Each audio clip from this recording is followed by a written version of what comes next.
صل على سيدنا نبينا محمد أعوذ بكلمات الله التامة من شر ما خلق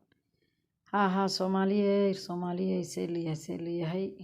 ilaahay cudurkan ordahay aan naga qabto adduunkii qasay adduunkii dhibay oo adduunkii wareershay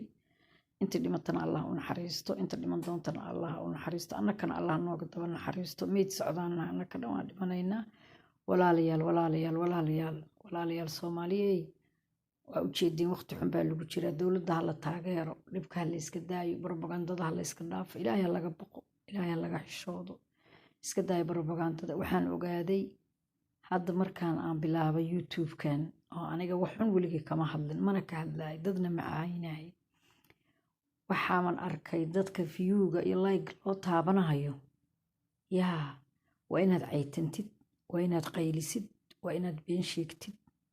war sidaa maahan war in la hadlo waaye waa in la tartiibsado waa caydana la joojiyo walaalayaal saad ogtihiin Soomaaliya xaalkeeda waad ogtihiin niman waxaan ku leeyahay gudoomiye waaxyo ayaa meel kasta qabsaday oo ka qaylinaya marka dawladda Soomaaliya 14 iyo boqolkan salaamaya salaan ka bacdi nimankaas mid walba meel taagan yahay oo nin walba qabiil yar hor taagan yahay farmaajo khayrow idinku ilaahay kaashanaysi ummadihii ina caawinayna kaashanaysiin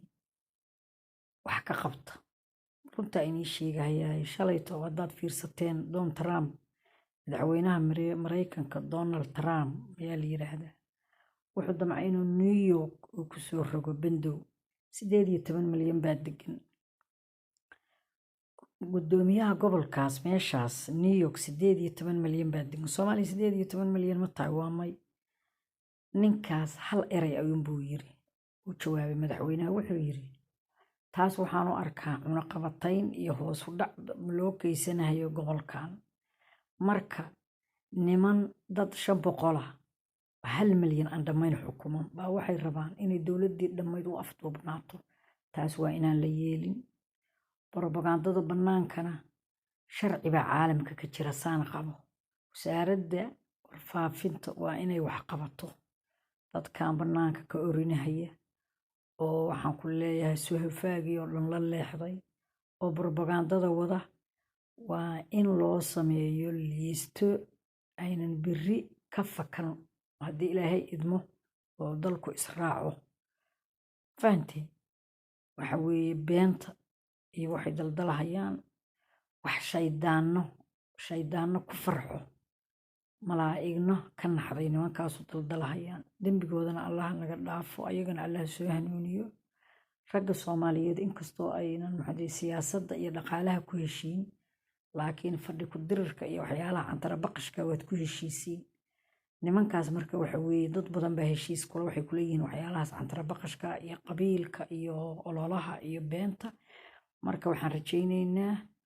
dadkaasna in wax laga qabto ayadoo aan dhibaato loo geysanin sharciga waxay mudan yihiin la marsiiyo dadka Soomaaliyeedna waa inay israacaan adduunkii waxa weeye waddankayagiyo dihin baa lagu soo duulay meel kasta waana la ka fadhiyaa cadowgayagaa badan annakii baan nidaamsanayn raggii baa isku jeeda intay suudad beena xirteen ay dawladdii iyo muxuu ahayd madaxweynihii la murmahayaan oo la tartamahayaan